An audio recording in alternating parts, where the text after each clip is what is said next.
Mesdames, mesdemoiselles et messieurs, bienvenue dans cette émission liée aux questions de droit et aujourd'hui nous allons parler de l'accès à la justice. À la présentation, je suis Victor Tobé. Nous recevons aujourd'hui Badagbo Kofi. Il est juriste chargé à la communication et de plaidoyer à la clinique d'expertise juridique et sociale. Monsieur, bonjour. Bonjour, cher Abi. Je vous rappelle que cette émission a été enregistrée dans les locaux du CCPR Centre à Lomé-Clicamé. Montesquieu, un théoricien du droit dans sa théorie de la séparation des pouvoirs, affirme qu'il existe un pouvoir exécutif, un pouvoir législatif et un pouvoir judiciaire. Quels sont les rôles dévolus au pouvoir judiciaire dans un État ? Disons que Montesquieu avait été confronté à la concentration des pouvoirs entre les mains d'un seul homme, donc un régime dictatorial. Et donc, il avait constaté tout simplement que la concentration des pouvoirs entre les mains d'une seule personne peut être analysée comme une menace aux libertés. Et donc, il a voulu qu'il y ait dans un État 3 pouvoirs. Alors, ce qui nous intéresse, c'est le pouvoir judiciaire. Le pouvoir judiciaire, il est là pour trancher les litiges entre les particuliers et l'administration, et entre les unités, c'est-à-dire les entités administratives elles-mêmes. Voilà le rôle qui est dévolu au pouvoir judiciaire. Donc, une fonction de paix. Une fois que les litiges sont résolus par le juge, eh bien, ça contribue à stabiliser la société. Et selon vous, est-ce que la justice au Togo juge ce pouvoir de paix ? Oui, chaque fois, bon, en tout cas, on peut s'interroger sur l'efficacité de la fonction du juge togolais, mais quand les citoyens ont des problèmes, le premier réflexe, c'est d'aller vers le juge. Et une fois que le juge apporte sa solution, les citoyens peuvent être satisfaits. Il y en a aussi qui peuvent ne pas être satisfaits. Mais dans tous les cas, le juge joue un rôle de paix. Souvent, on parle de justice judiciaire, justice administrative et de justice constitutionnelle. Quelle est la mission de chacune de ces 3 entités de la justice ? D'abord, justice judiciaire, ça veut dire un juge judiciaire. C'est un juge qui règle les litiges entre les particuliers, entre vous et moi, quand il s'agit par exemple des questions de divorce, de mariage, etc. Le juge qu'on saisit, c'est le juge judiciaire. Mais le juge administratif, comme son nom le dit, c'est un juge qui règle les litiges entre l'administration et les particuliers. C'est-à-dire que vous avez une autorité administrative, le président de la République, premier ministre, mais qui prend une décision contre moi, j'ai la possibilité d'aller attaquer la décision devant un juge qu'on appelle le juge administratif. S'agissant du juge constitutionnel, vous avez l'occasion d'en entendre parler, surtout pendant les périodes électorales. Alors, ce que les citoyens savent communément, c'est que c'est un juge qui proclame les résultats des élections législatives et présidentielles. Mais c'est que il s'agit d'un juge qui tranche les litiges liés aux actes fondamentaux de l'État. C'est-à-dire que lorsque le pouvoir législatif et le pouvoir exécutif se querellent, le juge qu'on saisit, c'est le juge constitutionnel. Alors, il faut dire que sous dossier, notamment au Bénin, les citoyens peuvent saisir le juge constitutionnel. Mais ce n'est pas le cas au Togo, pour le moment. Qu'est-ce que le Togo attend pour aller à cette étape ? Oui, il y a plusieurs raisons. Vous savez, il y en a qui pensent que le juge constitutionnel n'est pas n'importe qui. C'est un juge qui est là pour régler les questions institutionnelles, Parlement, pouvoir exécutif. Et donc, il n'est pas question de donner la possibilité aux citoyens de saisir le juge. Bon, pour le Bénin, on avait estimé que c'est la Constitution qui a proclamé les droits fondamentaux. Et le juge constitutionnel est là pour veiller au respect de la Constitution proclamant les droits fondamentaux. Et on a de la peine à comprendre pourquoi ne pas permettre aux citoyens de saisir le juge constitutionnel. C'est pour cela que, exceptionnellement au Bénin, on a donné la possibilité aux citoyens béninois de saisir le juge constitutionnel. Je rappelle qu'en France, jusque-là, les citoyens français n'ont pas la possibilité de saisir directement le juge constitutionnel. Ah bon ? Oui, c'est la même raison. Le juge constitutionnel, c'est un juge qui s'occupe des questions institutionnelles. C'est pas un juge qui règle les problèmes ordinaires, comme le ferait le juge administratif, comme le ferait le juge judiciaire. Pourtant, il a un important pouvoir, il a un important rôle à jouer. Absolument. Puisque les autres juges le font déjà. Voilà, c'est ça. Je précise par exemple qu'au Bénin, comme on a donné la possibilité aux citoyens béninois de saisir le juge constitutionnel, le juge va jusqu'à régler les problèmes liés à l'installation de poulaillers. Ça fait sourire. Ce qui veut dire que le juge se déplace pour voir si l'installation de poulaillers pollue l'environnement de l'autre. Vous voyez, on considère que ce sont des questions qui doivent être réglées par le juge ordinaire et non le juge constitutionnel. C'est le juge des institutions, c'est le juge des actes fondamentaux. Voilà, c'est ça. L'accès à la justice, c'est un grand thème que nous aurons à débattre sur une longue période. Et aujourd'hui, nous parlons du pouvoir judiciaire dans un État. Et nous faisons le lien entre la justice judiciaire, la justice administrative et la justice constitutionnelle. Et vous venez de parler de la justice constitutionnelle, le cas du Bénin par exemple. Plusieurs acteurs composent la justice togolaise. Pouvez-vous nous faire la différence entre ces acteurs de la justice? Oui, alors nous avons rapidement les avocats, les huissiers de justice, les notaires, et puis bon, vous avez les magistrats eux-mêmes. Alors, si nous prenons par exemple les avocats, leur rôle c'est de conseiller leurs clients, c'est de les défendre. Les notaires, ce sont des gens, sont des rédacteurs des contrats par excellence. Contrats de vente, contrats de mariage. Les huissiers de justice, ce sont des gens qui veillent à l'exécution des décisions de justice. Une fois que le juge rend une décision, celui qui signifie la décision, c'est le huissier de justice. Voilà rassembler le rôle de chacun des acteurs de la justice. Parfois on entend parler procureur, président du tribunal, greffier, maître de siège, etc. Est-ce que vous pouvez au moins revenir un peu sur leur définition? Quel est leur rôle exactement? Parce que des fois nous confondons tout. Nous allons au tribunal, on voit tout le monde, on confond tout. Au fait, le procureur, c'est celui qui accuse, hein? C'est-à-dire que c'est celui qui dit, oui, vous avez tué. L'avocat, il vous défend. Le juge, lui, il est assis. Il entend le procureur et l'avocat gesticuler. Mais la sentence est rendue par le juge. Le greffier, c'est lui qui est là pour noter enregistrement des procès-verbaux. En tout cas, le greffier, c'est le secrétaire à la justice. Voilà, c'est ce qu'on peut récupérer. Et le président du tribunal? Oui, bon, c'est une autorité qui préside une instance donnée. Ça peut être le tribunal de Thiévier, de Sokodé, etc. C'est tout. C'est un juge après tout, hein, mais qui préside une instance à l'occasion des procès, etc. Merci pour toutes vos explications. Nous pensons que nos auditeurs qui sont à l'écoute en ce moment font la différence entre tous ces acteurs et une fois qu'ils se présentent maintenant à la justice, ils savent à qui se référer. L'autre question essentielle qui nous intéresse dans le cadre de cette émission, c'est la problématique de l'accès à la justice. Lors du dernier passage du Togo devant le Conseil des droits de l'homme pour le compte de son deuxième examen périodique, la recommandation 128/94 demande au Togo de prendre des mesures pour sensibiliser les citoyens à leurs droits et aux procédures judiciaires afin d'améliorer leur accès à la justice. Dites-nous, c'est quoi l'accès à la justice? L'accès à la justice, je disais que c'est un droit fondamental, hein, qui est reconnu à chaque citoyen, quel que soit son âge, sexe, nationalité, culture, religion, de saisir le juge pour pouvoir faire entendre sa cause, pour pouvoir faire examiner son affaire. Ce qui suppose que le citoyen doit être assisté par des professionnels de la justice, avocats, conseils, avocats, huissiers de justice, notaires, etc. C'est ça, ramasser l'accès à la justice également. Mais est-ce qu'aujourd'hui, peut-on considérer que les tribunaux sont accessibles aux citoyens togolais, comme vous le dites? Le niveau d'accessibilité du juge au Togo est très faible. Bon, s'il y a un domaine dans lequel le juge est constamment saisi, c'est des domaines qui sont liés aux questions foncières, hein, problèmes de terrain. Voilà, c'est ça. Bon, pour les autres domaines, l'accès du juge est très faible au Togo. Très faible au Togo. Et qu'est-ce qui empêche le citoyen togolais d'avoir accès à la justice au Togo? Il y a de multiples obstacles qui font que le citoyen n'arrive pas à saisir le juge. Qu'est-ce que l'État togolais a fait pour améliorer l'accès à la justice conformément aux recommandations des mécanismes onusiens? Et quel effort pensez-vous que l'État doit faire? Pour être franc, l'action de l'État en ce qui concerne l'accès à la justice est quasiment nulle. Et l'explication elle est claire. Dans la plupart des États africains, on pratique ce qu'on appelle la rétention de l'information. Parce que, avant de parler de l'accès à la justice, il faut d'abord parler de l'accès au droit.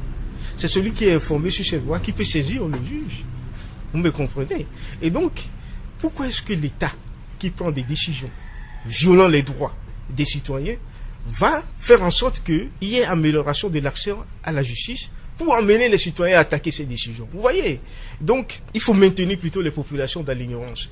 Ce qui est visible sur le terrain, c'est les organisations de la société civile qui, par des actions de sensibilisation, améliorent l'accès à la justice. Donc, je dirais courageusement que l'action de l'État, en ce qui concerne l'action à la justice, est quasiment nulle dans la plupart des États africains. Et selon vous, est-ce que la société civile togolaise doit seulement sensibiliser? Est-ce qu'il n'y a pas d'autres actions menées par cette même société civile? Bien sûr, bon, il y a ce qu'on appelle l'assistance juridique et l'assistance judiciaire. Au-delà de la sensibilisation, lorsque quelqu'un vient vous voir en tant qu'organisation de la société civile, vous devez l'accompagner. C'est ça l'assistance juridique. Allez voir un avocat pour tel problème, voilà la démarche à suivre. auprès du juge, etc., etc. C'est ce que fait la société civile quotidiennement. Nous aurons l'occasion de revenir un peu sur le rôle de la société civile dans une prochaine émission, le rôle de la société civile dans l'assistance aux populations à l'accès à la justice. Mais revenons à cette question, qu'en 2016, lors de l'examen périodique universel, il a été demandé au Togo de continuer à renforcer le système judiciaire. Ça veut dire qu'il y a un problème qui est là. Et en particulier, l'indépendance de la justice et l'accès à la justice et à combattre l'impunité. Et parlant donc d'accès à la justice, vous organisez dans les jours à venir un colloque portant sur l'accès à cette même justice. Parlez-nous un peu. Il s'agit d'un 4e colloque du réseau des cliniques juridiques francophones qui va avoir lieu les 6 et 7 mars 2018 dans l'enceinte de l'université et plus précisément à l'auditorium. Alors, la thématique générale sur laquelle on réfléchira dans le cadre de cet événement scientifique, c'est l'université et l'accès au droit dans l'espace francophone. C'est un colloque qui va voir la participation des professeurs de rang magistral, maîtres de conférences, professeurs agrégés, etc. Alors l'objectif qui est poursuivi, c'est d'améliorer l'accès à la justice par l'amélioration de l'accès au droit. Et donc, voilà à peu près ce que nous ferons globalement dans le cadre de ce colloque. Que visez-vous à travers ce colloque? Vous venez de le dire, mais insistez beaucoup plus là-dessus. Quel est l'objectif visé? Pourquoi vous l'organisez? Et pourquoi vous avez choisi Lomé? Pourquoi pas, par exemple, Tiedi, Ngotien, Atakbamé, là où les droits sont constamment violés? Oui, bon, ce sont des actions à inscrire dans le futur. Mais pour le moment, il faut commencer quelque part. Et comme je l'ai dit tantôt, nous nous sommes aperçus qu'en Afrique, la plupart des citoyens sont saisis par l'analphabétisme. Et donc, comme le disait Socrate, l'ignorance égale malheur, connaissance égale bonheur. Et donc, nous voulons rechercher le bonheur des gens en les sensibilisant sur le roi, de façon à les pousser à aller saisir le juge. Parce qu'il faut briser un certain nombre de chaînes, comme on vient de le rappeler. C'est-à-dire que, pourquoi est-ce que les gens ne saisissent pas le juge? D'abord, il y a des obstacles psychologiques liés à la culture africaine. C'est-à-dire que lorsque j'ai un problème avec toi, qu'est-ce que j'ai fait? Je viens te voir, 4 heures du matin, et on règle le problème à l'amiable. Il y a aussi la cherté de la justice, il y a aussi la lenteur de la justice, il y a aussi le juge qui est corrompu. Voilà plusieurs raisons pour lesquelles les gens ne saisissent pas le juge. Et pourtant, nous voulons à travers cet événement scientifique, le colloque, dire aux gens qu'il faut toujours aller saisir le juge. Il faut toujours mettre le juge à l'épreuve pour voir s'il ne va pas faire son travail. Il faut toujours saisir le juge. Parce que qu'est-ce qui est dit? Le juge est le dernier rempart. Lorsque vous n'avez personne, celui sur qui vous pouvez compter, c'est le juge. Voilà. C'est vrai que c'est un colloque que vous organisez sur plusieurs jours, mais dites-nous, les activités au programme et ceux qui pourront participer. Oui, les activités, je le rappelle, la thématique générale, je l'ai déjà rappelé, qui va être déclinée en plusieurs sous-thèmes. Accès au droit, penser et définir les besoins et les réponses. L'université comme l'un des acteurs de l'accès au droit. Clinique juridique et automatisation des populations. Différentes formes de clinique juridique pour différentes formes d'accès au droit. Alors, pour ceux qui seront invités, au fait, nous avons les autorités universitaires, c'est-à-dire que nous avons les douaniers des facultés, le président de l'université, les journalistes, les responsables des organisations de la société civile, les étudiants. Donc, vous voyez que nous ne sommes pas sélectifs dans la façon d'éviter les gens, dont tout le monde est évité. Mais, néanmoins, on est pragmatique. Il y a l'exiguïté aussi de la place qui est disponible également. Parce que l'auditorium, ça fait quand même plus de 200 places, je crois. Et voilà. Nous parlons aujourd'hui d'accès à la justice. Dites-nous quel effort doivent faire les autorités pour accroître l'indépendance de la justice. Parce que tout le monde le reconnaît, la justice togolaise n'est pas indépendante. Oui.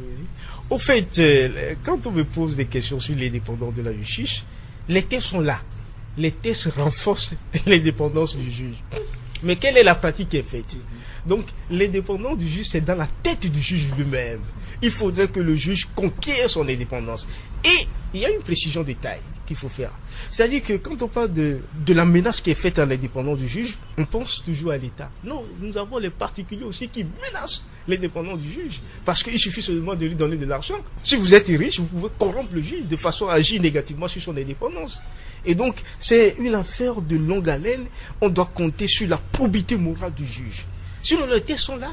Le test, c'est-à-dire nous avons la constitution togolaise qui dit que la magistrature n'est soumise qu'à l'autorité de la loi.